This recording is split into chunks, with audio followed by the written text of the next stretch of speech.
नमस्कार, टीवी 19 में आपका स्वागत है। मैं हूं सुरेंद्र कुमार बघेल। आज हम यूपी निकाय चुनावों के बारे में बातचीत करेंगे। जैसा कि आप सब लोग जानते हैं कि यूपी निकाय चुनावों का बिगुल बज चुका है, जो पहले चरण में 4 तारीख को होंगे और उसके बाद 11 तारीख को 2 चरणों में इलेक्शन होंगे। आज हमारे साथ है यूपी गाजियाबाद से वार्ड नंबर 73 से बीजेपी की तरफ से प्रबल दावेदार पार्षद के लिए भावी उम्मीदवार हैं श्री गुरदास पाल जी। तो गुरदास जी, आपसे जानना चाहेंगे, बीजेपी के कम से कम 10 प्रबल दावेदार आपके वार्ड नंबर 73 में हैं। अब बीजेपी क्यों आपको, किस आधार पे आप बीजेपी से टिकट की मांग करते हैं? आपको बीजेपी टिकट क्यों दे आपको? ये आप सही कह रहे हैं कि मेरे वार्ड 73 शालीमार गार्डन में दावेदार वास्तव में 10 के करीब हैं, लेकिन उसमें मैं अपने दावेदारी इसलिए प्रबल कर रहा हूं कि एक तो मैं सन 89 से भाजपा का कार्यकर्ता हूं और मेरा निवास भी यहाँ जभी से है, तो मुझे जनता की सेवा करते हुए काफ़ी समय यहाँ पे अपने क्षेत्र में हो गया है। और मुझे सन 2006 में पार्टी ने मौका भी दिया था, लेकिन उस समय वार्ड बहुत बड़ा था। जब 4 वार्डों का एक वार्ड था, तो 2006 में भी मुझे पार्टी ने मेरे जो काम करता हूँ उसको देख के मुझे मौका दिया था। और इस बार मेरा इसलिए दावेदारी बनती है क्योंकि मैं पार्टी जो भी मेरे को कार्य देती है मैं उसे पूरी निष्ठा के साथ निभाता हूँ।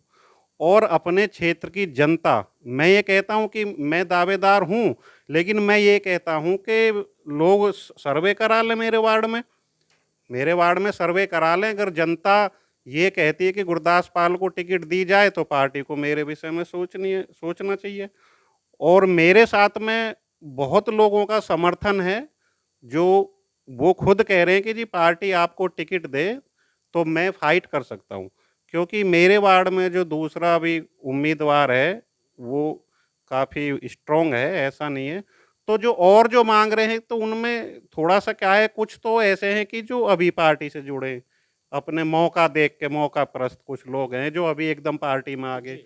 कुछ ऐसे हैं कि अभी उनकी एज भी नहीं है, उन्हें कोई तजर्बा भी नहीं है और अभी पार्टी में साल 2 साल से जुड़े हैं।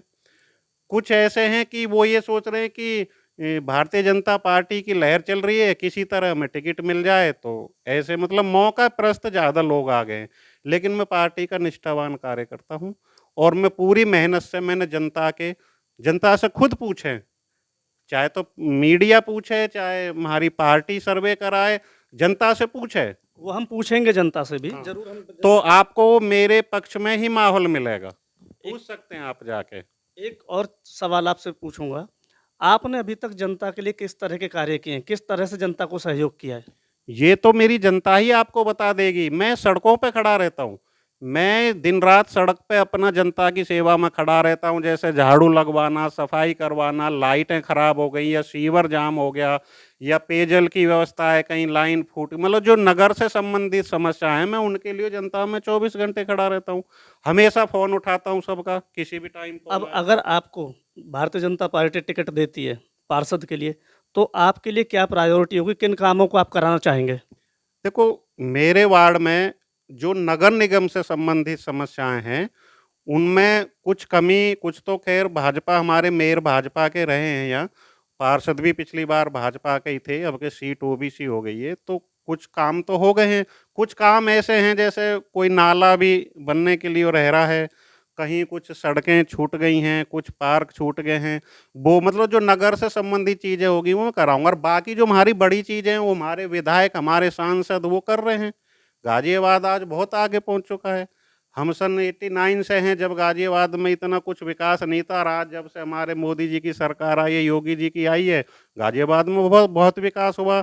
लेकिन जो मेरे लेवल के काम है, पार्षद लेवल के निगम संबंधित, वो जो काम हैं मैं उन्हें प्रायोरिटी पे और अच्छी तरह से करूँगा।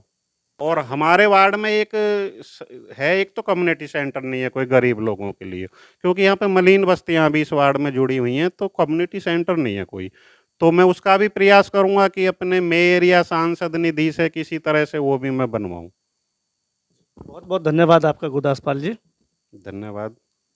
हमारे साथ थे गुरदास पाल जी, जिन्होंने बखूबी हमारे सवालों का जवाब दिया और बताया कि अगर वो पार्षद बनते हैं तो वो अपने एरिया की जनता के लिए क्या-क्या काम कराएँगे।